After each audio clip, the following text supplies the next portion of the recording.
Bismillahirrahmanirrahim. Alhamdulillahilladzi amadda man ahabbahu bi junudil anwar wa alhamahu bi anwa'il ulum wal asrar fasara min jumlatil akhyar. Asyhadu an la ilaha illallah wahdahu la syarika lahul wahidul qahhar wa asyhadu anna sayyidana Muhammadan abduhu wa rasuluhul mukhtar. Allahumma salli wa sallim wa barik ala sayyidina Muhammadin imamil muqarrabin wal abrar wa ala alihi wa ashabihi wa dhurriyyatihi al-adhar, amma ba'du. Yang kita hormati, kita cintai para habaib dan para alim ulama, para muhibbin, hadirin hadirat rahimakumullah. Alhamdulillah, puji dan syukur kehadirat Allah Subhanahu wa ta'ala yang telah membukakan hati kita untuk hadir di majlis yang penuh rahmat dan berkah ini. Salawat dan salam kita haturkan kepada junjungan kita Nabi besar Muhammad sallallahu alaihi wasallam dan kepada seluruh keluarga, para sahabat, zurriyat yang dan pengikut beliau sampai hari akhir nanti. Para muhibbin rahimakumullah, al-hikmatur rabi'atu wal khamsun min al-hikamil adhaiyah. Qala al-imam Ahmad ibn Athaillah as-Sakandari rahimahullah, nafa'ana bi ulumi. Hikmah yang ke-54 dari hikam. Berkata Imam Ahmad ibn Athaillah as-Sakandari rahimahullah, an-nur jundul qalbi kama anna zulmata jundun nafsi, fa idza arada Allah ayyan surah abdah amaddahu bi junudil anwar wa qata'a anhu madadaz zulami wal aghyar. Yang artinya bermula cahaya, baik itu cahaya yang disebut dengan nur bidayah atau nur wasatiyah atau nur nihaiyah. Cahaya itu adalah pasukannya hati. Cahaya itu adalah pasukan hati, tentara hati. Sebagaimana bahwa kegelapan itu tentaranya nafsu. Kegelapan itu tentaranya nafsu. Maka apabila Allah menghendaki menolong hambanya, maka Allah perkuat hamba itu dengan tentara cahaya itu. Dan Allah putuskan daripadanya bantuan kegelapan. Para muhibbin rahimakumullah, itulah tarjamah hikmah yang ke-54 ini. Di dalam hikmah ini musannif mencontohkan bahwa di dalam diri kita ini ada peperangan. Di dalam diri kita ini ada pertempuran. Pertempuran di mana pasukan putih yang menuju keridhaan Allah selalu berperang dengan pasukan hitam yang membawa kepada kemurkaan Allah. Setiap saat di dalam diri kita ini selalu ada pertempuran itu. Maka apabila Allah menghendaki seorang hamba itu menjadi kekasihnya, maka Allah perkuat pasukan-pasukan cahaya, pasukan-pasukan putih sehingga dapat mengalahkan pasukan-pasukan nafsu, pasukan hitam. Akhirnya si hamba ini sampai kepada mardhatillah, keridaan Allah Subhanahu wa ta'ala.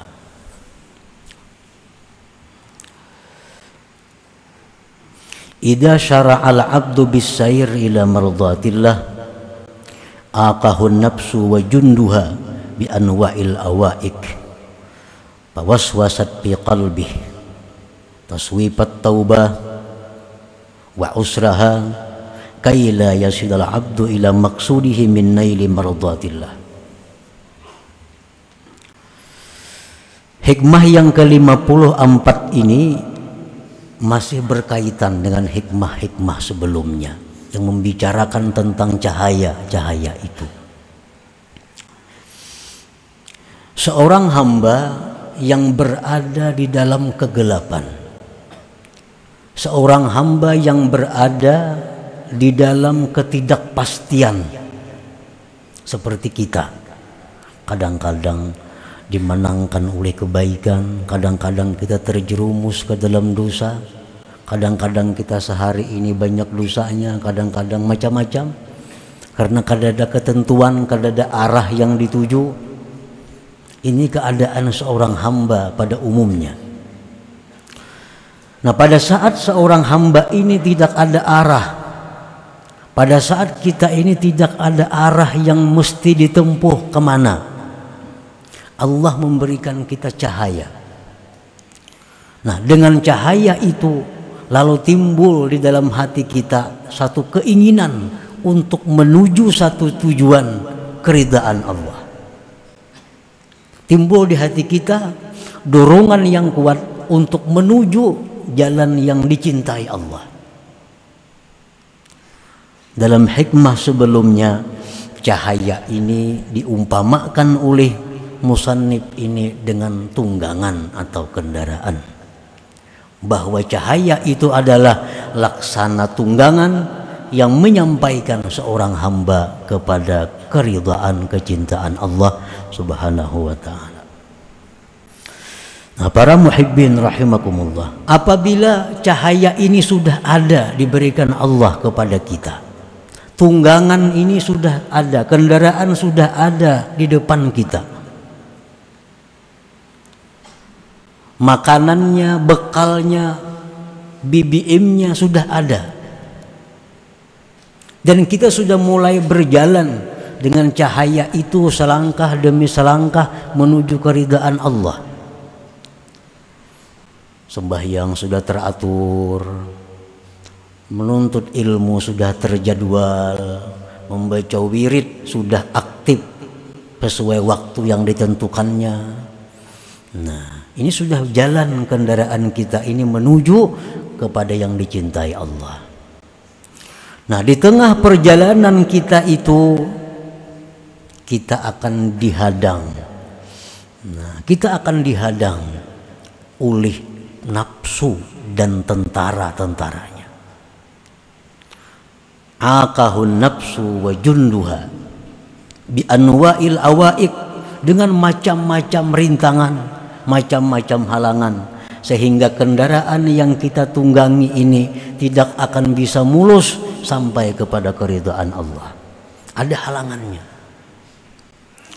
Nafsu dan pasukannya. Pasukan nafsu ini siapa? Syaitan, pasukan nafsu.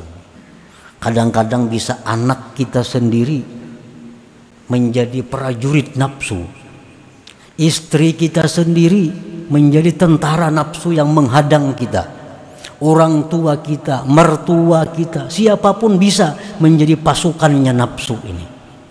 Nah, ini yang menghalangi kita untuk menuju terus ke jalan yang diridai Allah itu. Para muhibbin rahimakumullah, nafsu ini dan tentaranya tadi menghalangi kepada kita. Pertama-tama yang dihalanginya agar kita ini jangan bertobat.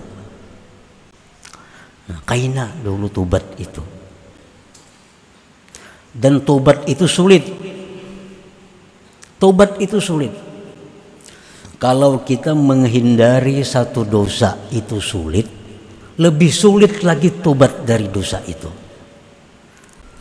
Jadi mau ada anggapan toh, gawi jadul dosa kena nyaman aja tobat. Ini logika yang salah. Mujanabatul ma'asi ashalu minat taubah. Menjauhi dosa itu lebih mudah daripada tobat terhadap dosa itu. Jadi jangan menganggap penting, kayaknya nyaman aja tobat. Tobat itu lebih sulit daripada menjauhi dosa saat ini. Nah, para muhibbin rahimakumullah. Jadi halangan pertama yang dihalangi oleh nafsu dan tentaranya ini adalah dengan tobat ini. Kita dahulu banyak kada sembahyang. Sekian tahun, sekian puluh tahun sembahyang kadang-kadang kada. Nah, begitu kita tobat kepada Allah, nah kita diwajibkan mengqadha sembahyang yang kita tinggalkan itu. Coba kita bayangkan betapa sulitnya. 10 tahun kita sudah mulai akil balik, 15 tahun umur kita. Sekarang umur 40 tahun, berarti berapa tahun? 25 tahun tobat. 25 tahun ini sembahyang kita kadang-kadang sembahyang. Kita diwajibkan menghitung seapik mungkin, diwajibkan menghitung sewajib mungkin. Diwajibkan kita menghitung sehari ini kira-kira aku ada sembahyang nyata pang 2. Nah 2 sehari kali 25 tahun. Kalau kita ingin tobat, kita diwajibkan mengqadha itu, mengqadha. Dan mengqadhanya ini pauran, segera. Nah ini halangan yang pertama. Mudah ke tobat itu, jar nafsu kan kaina aja tobat itu. Kaina aja tobat. Makin kaina makin banyak hutang kita.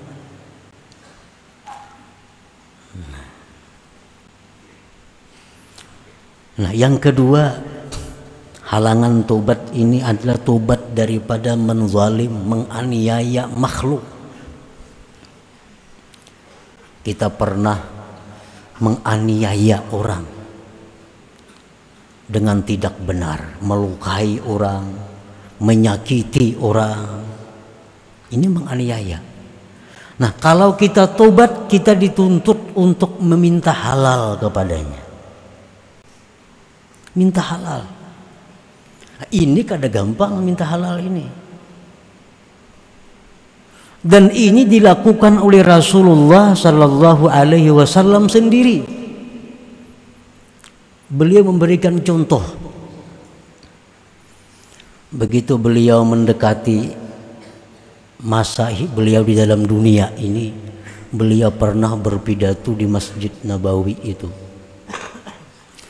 Nah, antara lain maksud pidato beliau itu adalah bahwa sahabat-sahabat yang pernah kusakiti, sahabat-sahabatku yang pernah kupukul, sahabat-sahabat yang pernah kuganggu, sekarang aku, kata Rasulullah, minta ampun, minta halal. Kalau kalian tidak mau memberi halal, memberi ampun kepadaku, silahkan balas sekarang ini di tempat ini. Ini satu contoh pemimpin. Nah, Rasulullah SAW, beliau mengatakan demikian. Nah, hendaknya orang yang ampih jadi bupati, kayak itu mestinya. Apalagi yang ampih jadi presiden, para habis sudah masa presiden. Mesti di televisi pidato.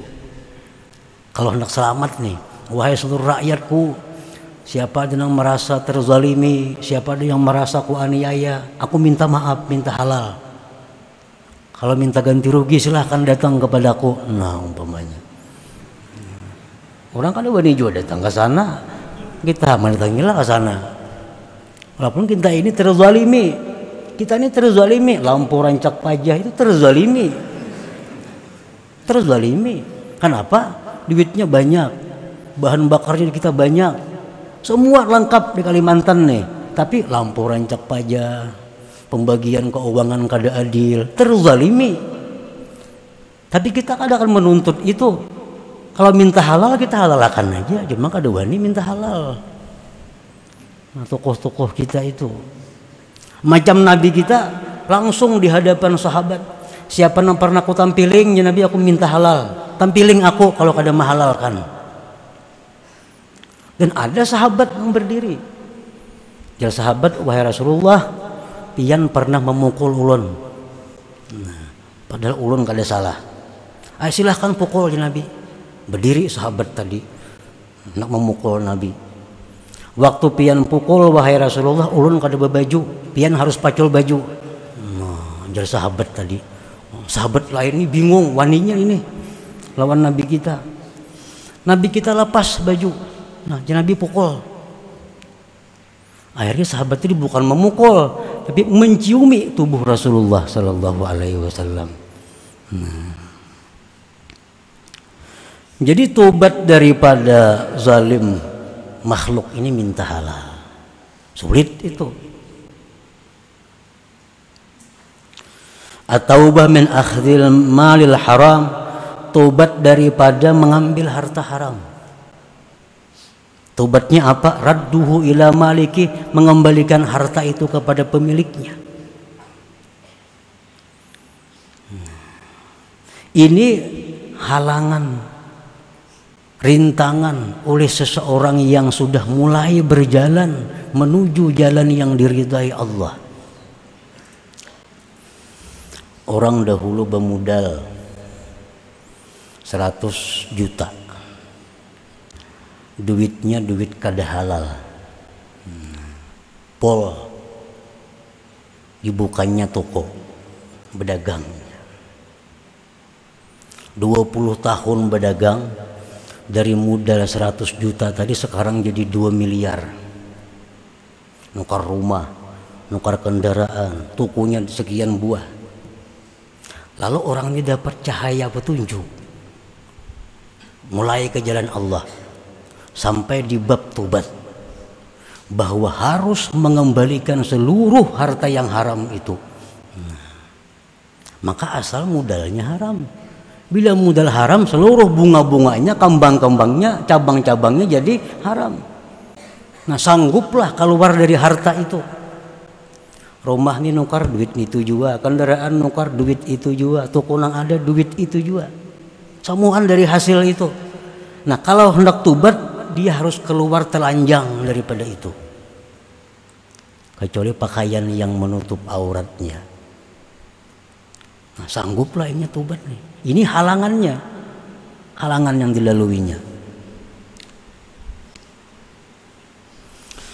Orang yang bekerja di pekerjaan haram, bekerja di mana misalnya di pabrik minuman keras, atau orang ini bekerja sebagai pekerja di tempat-tempat karaoke, tempat-tempat maksiat, gajinya sekian juta setiap bulan, dia harus melepaskan pekerjaannya itu. Nah, sangguplah ini. Ini halangannya orang menuju ke jalan Allah ini.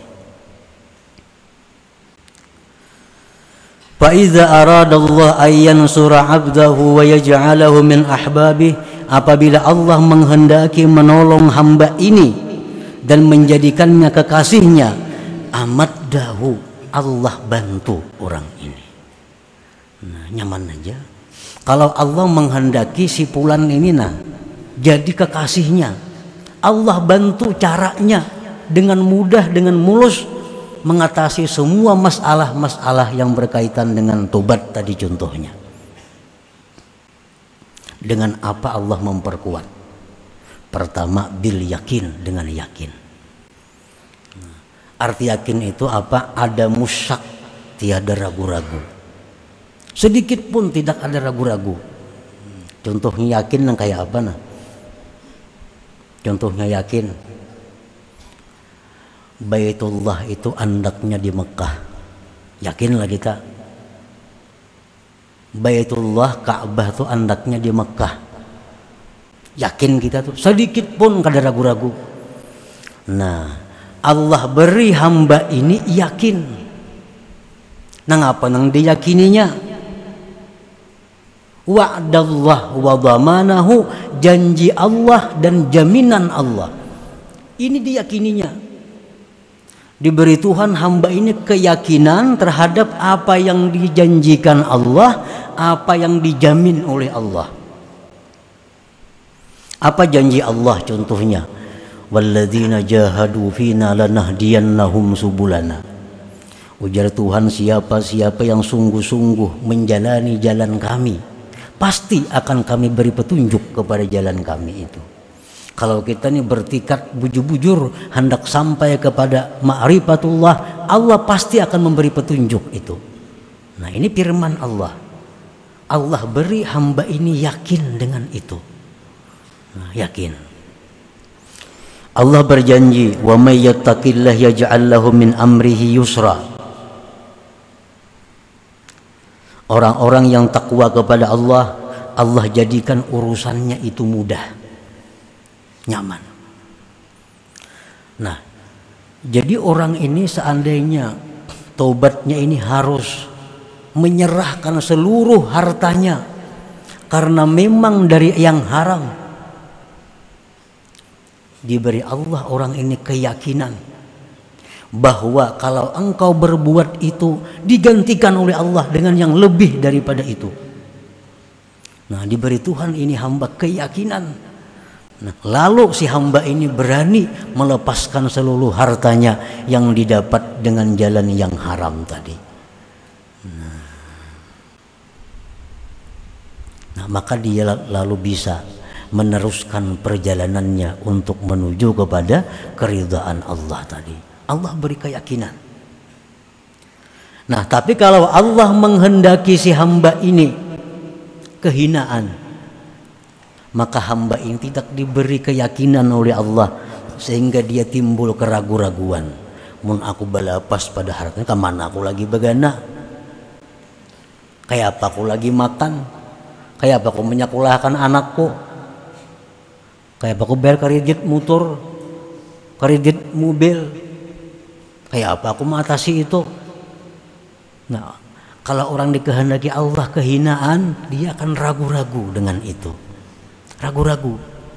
Padahal dengan jelas Al-Quran mengatakan kalau dia melepaskan diri dari seluruh harta yang haram itu, Allah jadikan mudah. Dan Allah berikan rezeki yang tidak terduga-duga, yang lebih baik daripada harta yang selama ini dipegangnya, dimilikinya. Nah, keyakinan ini yang dikatakan Nabi sesuatu yang sangat mahal, yang hanya diberikan Allah kepada hamba-hamba yang tertentu. Keyakinan itu. Orang begawi ini gaji 10 juta sebulan, tapi inya di gawian ini kada-kawa kada berdusta. Ini duduknya di jabatan ini, nah maka di jabatan ini kada-kawa jujur. Atasannya ini ada nang mahantamnya ini,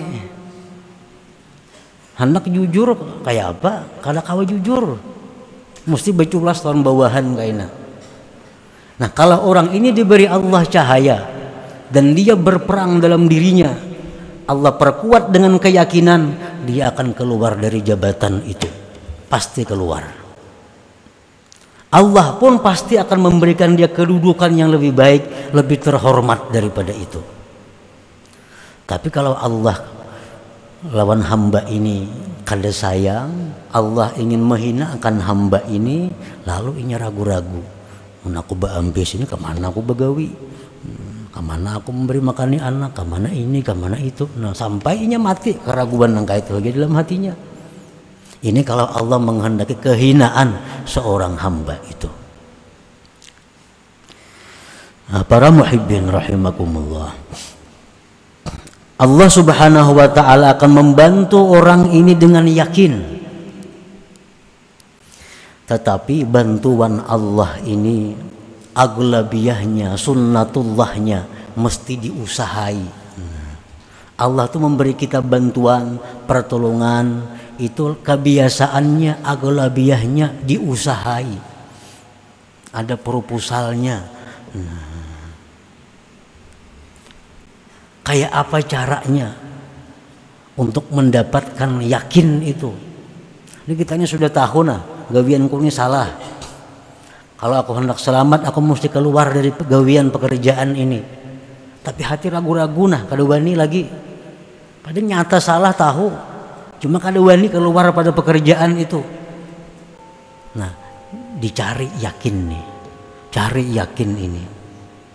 Karena bila yakin itu datang, selamat sudah. Semua yang jahat, yang haram dia lepaskan. Karena dia yakin, dia takwa, dia akan ditolong oleh Allah. Rasulullah SAW bersabda, ujar Nabi kita, ta'allamul yakin. Pelajari yakin itu. Hendak dapat yakin itu belajar yakin.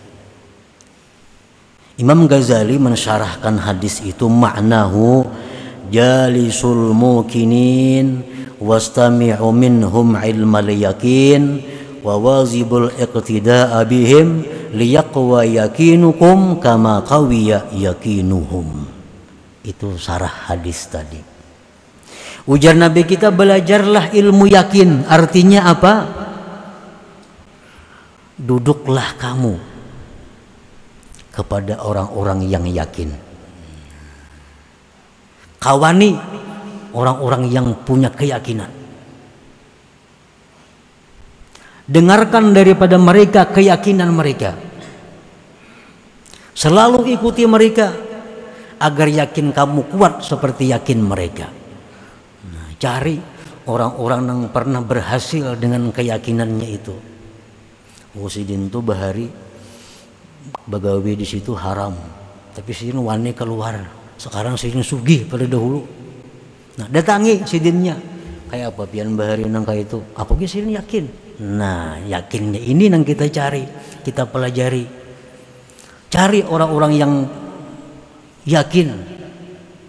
Kemanapun mereka, ikuti mereka, sekedudukan dengan mereka, sehingga yakin yang ada pada diri orang itu memancarkan ke dalam hati kita. Hati kita pun ikut menjadi yakin akhirnya. Itu kalau hendak dapat keyakinan. Amun dikawani orang yang kada yakin, bertambah kada yakin. Orang yang mencari keyakinan yang kayak itu nah, duduk di warung, dudukan di gardu, bertambah kada yakin hati. Duduk di tempat-tempat orang yang yakin, maka keyakinan orang itu akan memancar tembus ke dalam hati kita yang kada yakin ini. Liyaqwa yakinukum kama qawiya yakinuhum, agar kuat yakin kamu, ujar Nabi sebagai ujar Imam Ghazali, kata Imam Ghazali, liyaqwa yakinukum, agar kuat yakin kamu kama qawiya yakinuhum, sebagaimana kuat yakin mereka itu. Nah, para muhibbin rahimakumullah, selanjutnya hikmah yang ke-55 minal hikam ataiyah. Nabi sallallahu alaihi wasallam, Al-Fatihah.